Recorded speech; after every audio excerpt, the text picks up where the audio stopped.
Her name had once been Isla Kensington. When Isla hit the $200 million lottery jackpot, she raced home, heart pounding with excitement, desperate to tell her husband, Damon Whitlock, the life-changing news. But as she turned onto their street, her breath caught in her throat. Bright orange flames licked hungrily at the windows of their apartment. Frantically, Isla snatched out her phone to dial emergency services, but then she froze. Across the street, hidden in the shadows, she spotted Damon. He was supposed to be on duty as a firefighter tonight. Yet there he was, clutching his phone, grinning ear to ear, speaking animatedly to someone. "Mom, it worked." Damon's voice trembled with excitement. "I saw her charred body with my own eyes. She's dead finally. Now I can marry Bianca." Isla's blood ran cold. She stared at the burning building, her fingers trembling. But the figure he was talking about, wearing the pearl necklace Isla had cherished, wasn't her. It was Bianca Holloway, Damon's so-called old friend, the neighbor who had always found reasons to visit, to linger just a little too long in their home. "Best news ever, Mom," Damon said, almost laughing. "If it weren't for Isla's money back then, I'd never have married her. But now that she's out of the picture, everything's mine. Bianca deserves the world after hiding for so long. And that wretched Isla. It's a pity she died too fast. She should have suffered more." Isla's mind spun. All those times she'd caught Bianca snooping in her closet, parading around in her clothes, dripping with jewelry Damon had gifted her. Every time Isla had voiced her unease, Damon had gaslit her, calling her petty, even changing their home lock to a fingerprint system and adding Bianca's fingerprint without her consent. And Isla had believed she was overreacting, until now.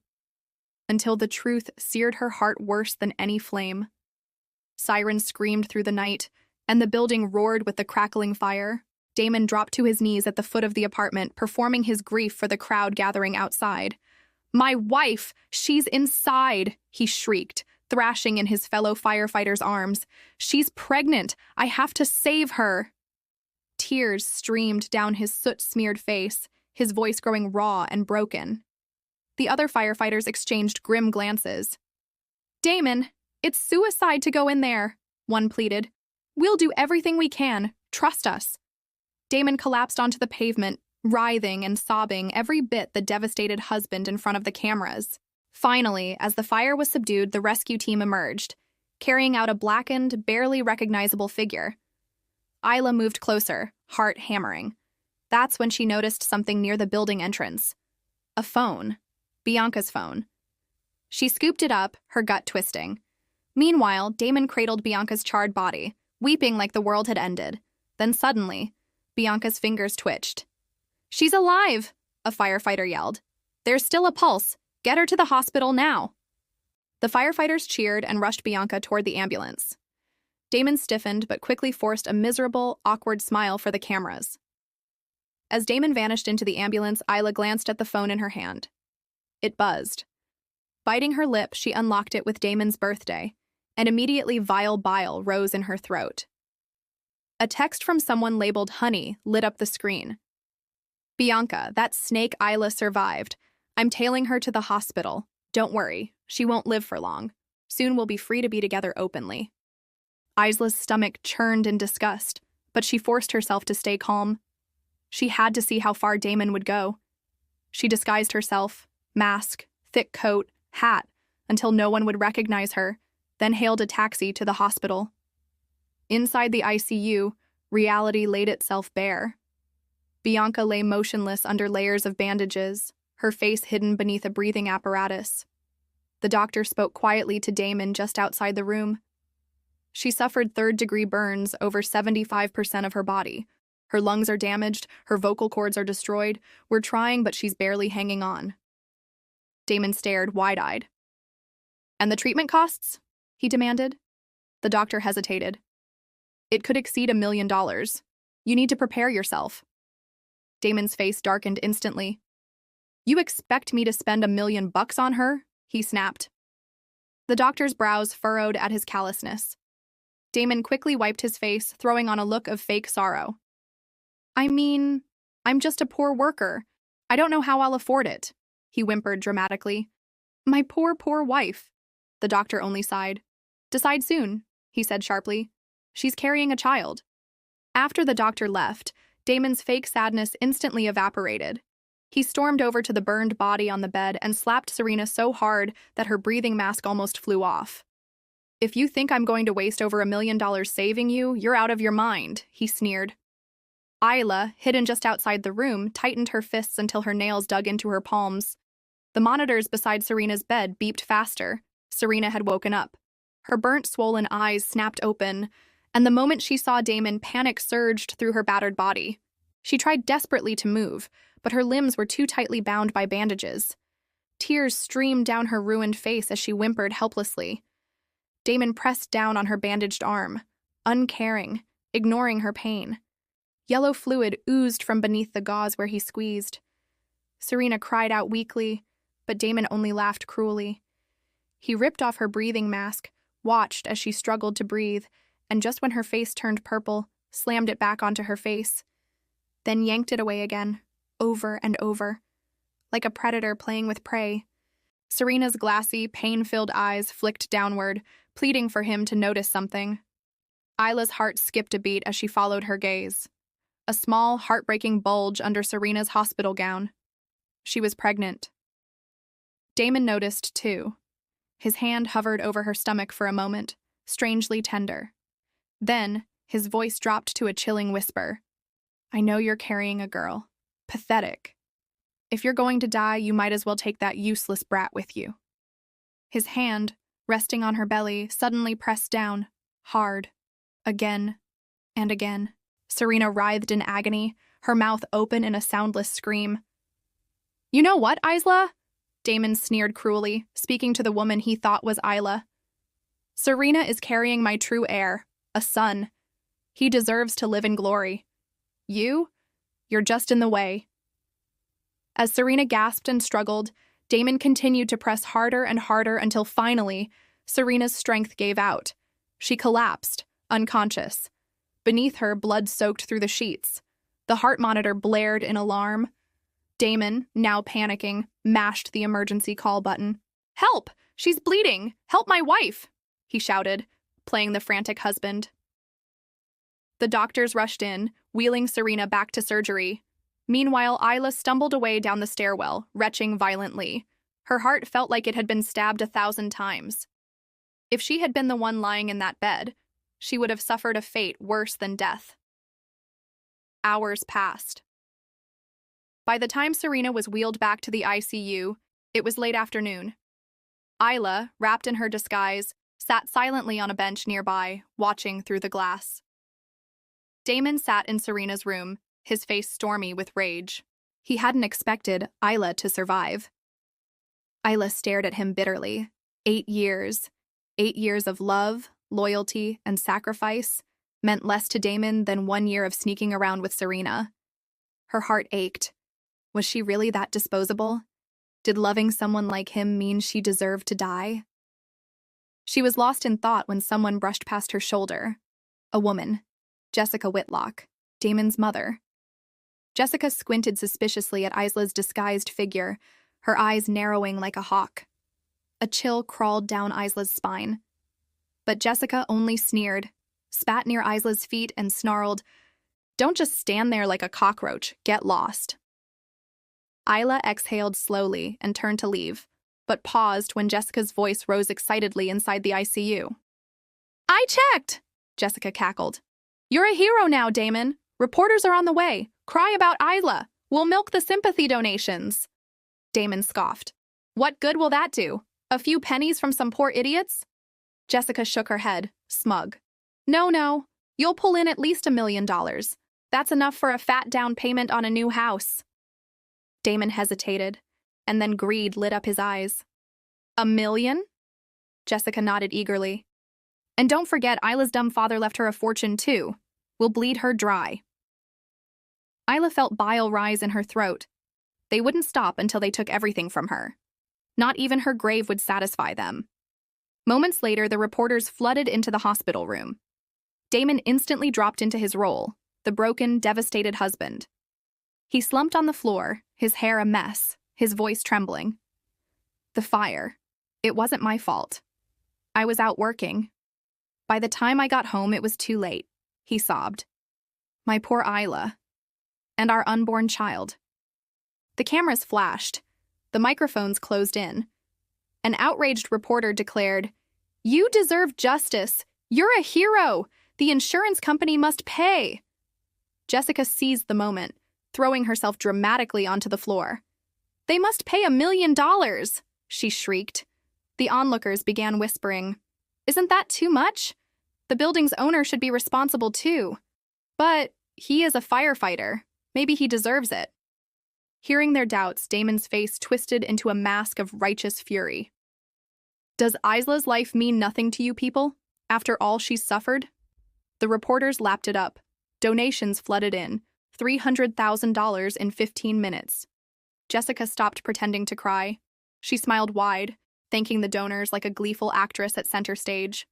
From outside the room, Isla watched with burning eyes. She had seen enough. She pocketed her hidden recorder and turned to leave, ready to expose every one of their lies to the world. But just as she turned, Jessica lunged at her, grabbing her coat and ripping off her mask with a snarl. "You little sneak! I know who you are!" Isla took 2 quick steps back, narrowly dodging Jessica's clawing hand. Damon yanked Jessica by the arm, scowling impatiently. "Mom, the reporters are taking pictures. What are you doing?" Jessica pointed at Isla, spitting with hatred. "She's been lurking around, spying on us, probably jealous we're about to make a fortune." To them, Isla's death was just a business opportunity. The thought made Isla's chest burn with cold fury. Without a word, she tore off her mask and revealed her face. Alive. Untouched. The blood drained from Damon's face. He staggered back, his voice cracking in horror. You? How are you still alive? You were supposed to be dead." Jessica's smirk twisted into pure panic. "If you're here, then who's on that bed?" In a sudden rage, Jessica shoved Isla against the wall, her fingernails digging in hard. "You ruined everything!" she screeched. "You cost me $1 million payout!" Pain lanced up Isla's spine from the impact, but she only smirked through gritted teeth. "Sorry to disappoint you." Damon stepped closer, gripping Isla's shoulders tightly. "I don't care how you survived," he hissed. "It changes nothing. I love Serena. Always have. We're getting divorced." Jessica grabbed his arm desperately. "What about the insurance money?" Neither of them cared that Isla had survived. They cared only about losing their dirty payday.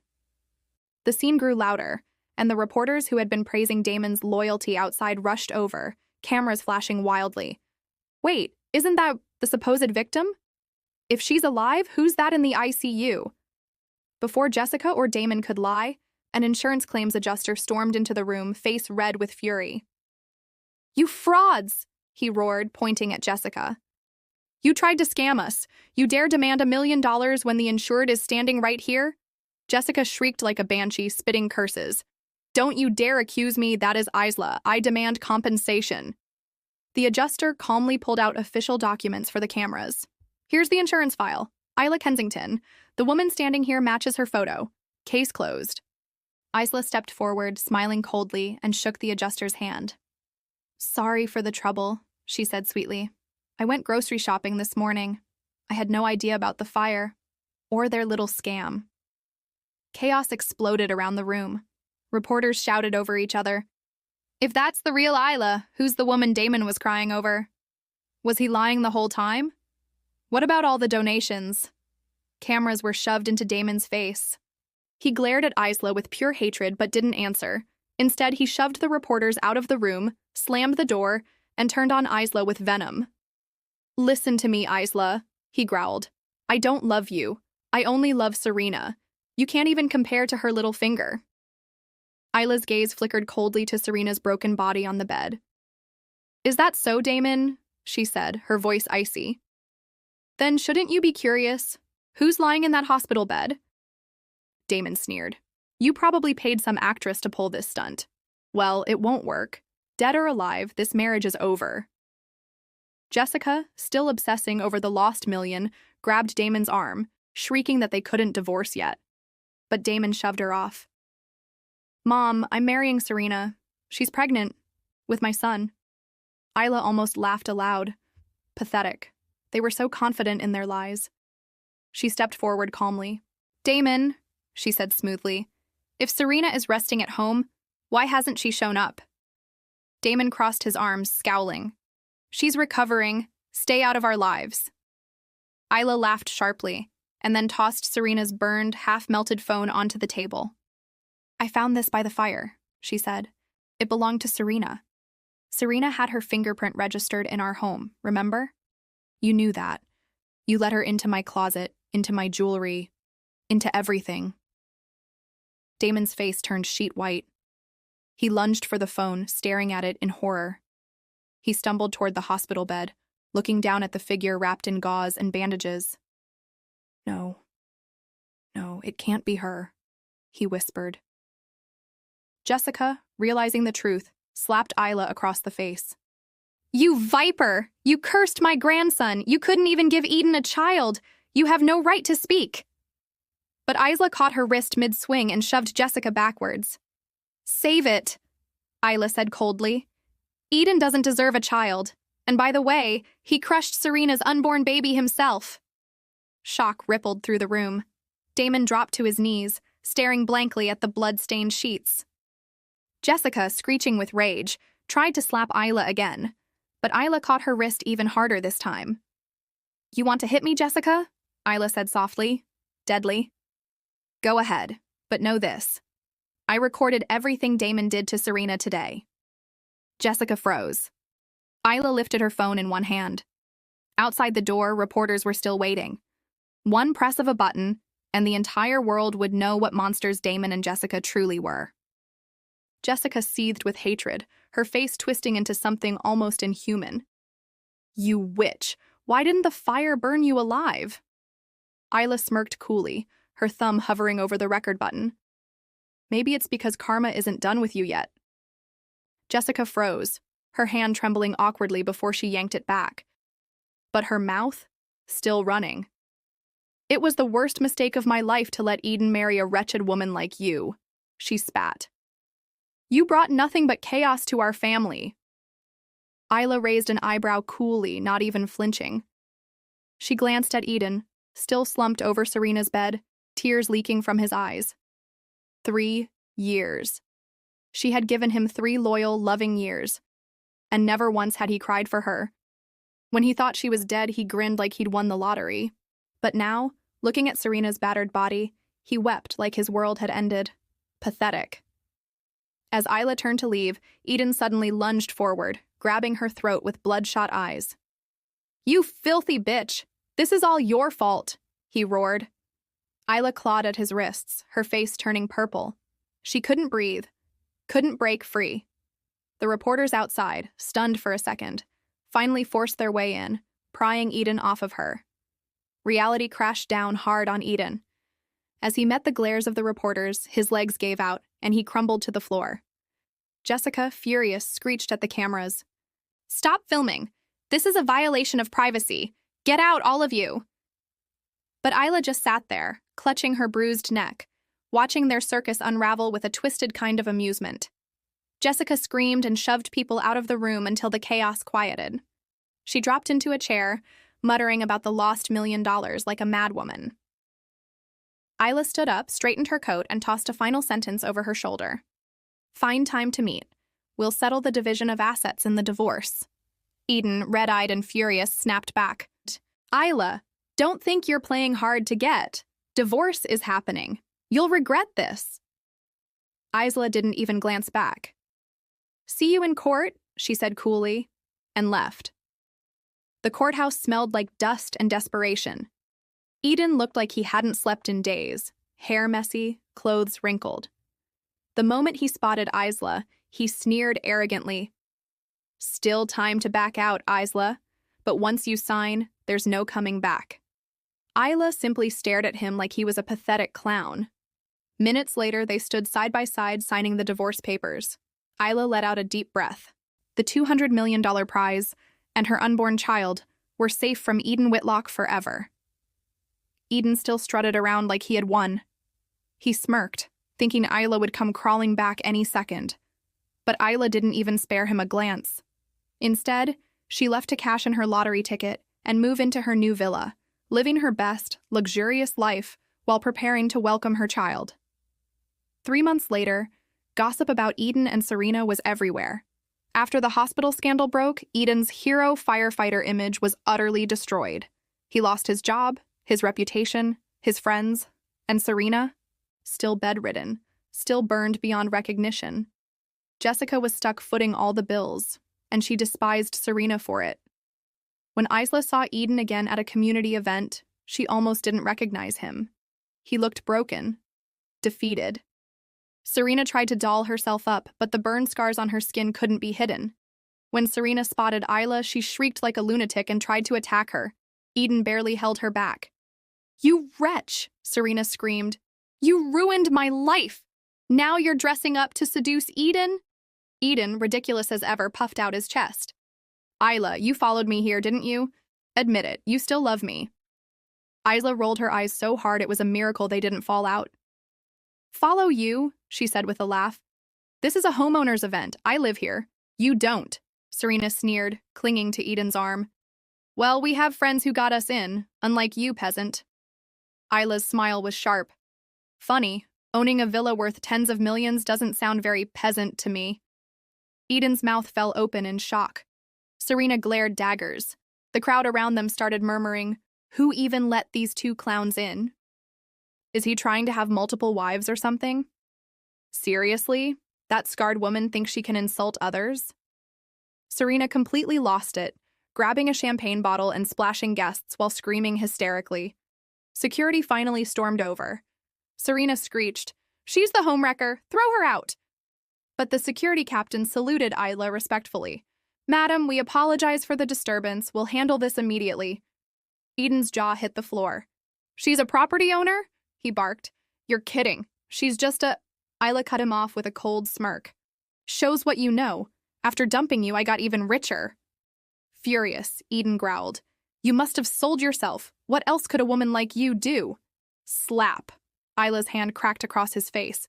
"Don't project your filth onto me," she said. "I didn't sell myself. I just happened to win $200 million. Eden froze. The color drained from his face. "How much?" he gasped. $200 million? Isla smiled sweetly. "Yes, $200 million. And not a cent will ever touch your filthy hands." Eden immediately dropped to his knees, grabbing her leg like a desperate dog.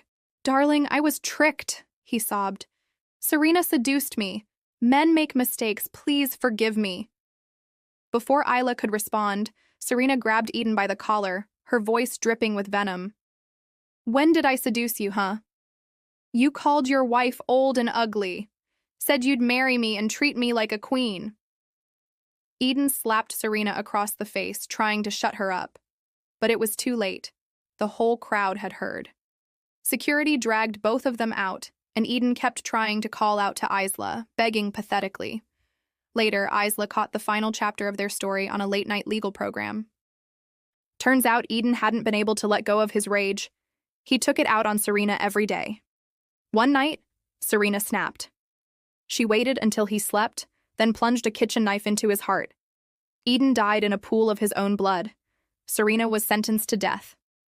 Isla smiled as she turned off the TV. She made herself a fruit smoothie and strolled onto the balcony of her luxury villa. The past was behind her. The future was hers alone. And this time, she was finally free. The years following Eden's downfall unfurled like a slow, satisfying symphony. The night Serena's execution was announced on national television, Isla stood before the grand windows of her oceanside villa, watching the waves crash against the cliffs. She didn't shed a single tear. Some storms were meant to be cleansed by fire. Yet karma wasn't done playing its final notes. 3 months after Serena's death, a lawyer appeared at Isla's door. An icy breeze followed him in as he handed over a thick envelope. Inside, a confession letter, signed by Eden. It turned out that Eden hadn't just cheated. He had secretly embezzled money from the firefighters' pension fund, planted fake evidence to frame a coworker, and used Isla's life insurance policy as collateral for illegal loans. His debts were astronomical. But when the authorities traced the scams back, They discovered Isla's name had been used illegally. Eden had tried, even in death, to pull her into the mud with him.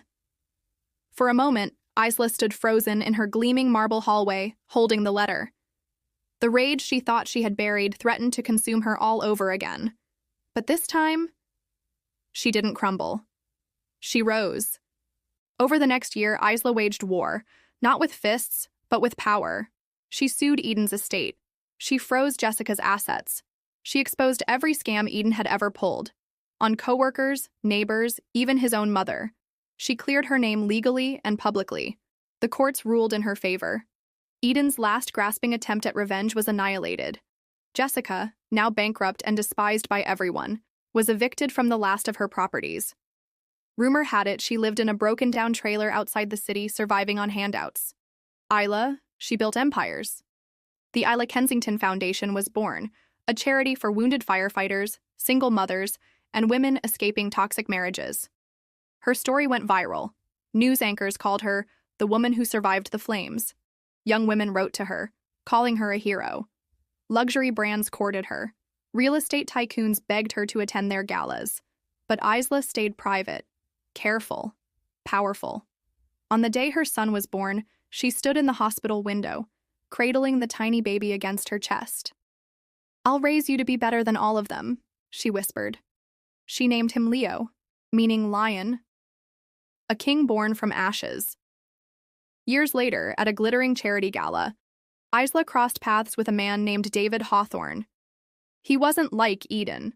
David was quiet strength, old money handsome, the kind of man who didn't need to crush others to feel powerful, because he already knew who he was. He didn't approach her with sweet words. He approached her with respect. And somehow, that was the greatest seduction of all. One rainy afternoon, standing beneath a massive oak tree outside her villa, David took her hand. "You don't have to be alone anymore, Isla," he said softly. "You don't have to fight the world by yourself." For the first time in forever, Isla didn't pull away. She let herself believe, just a little.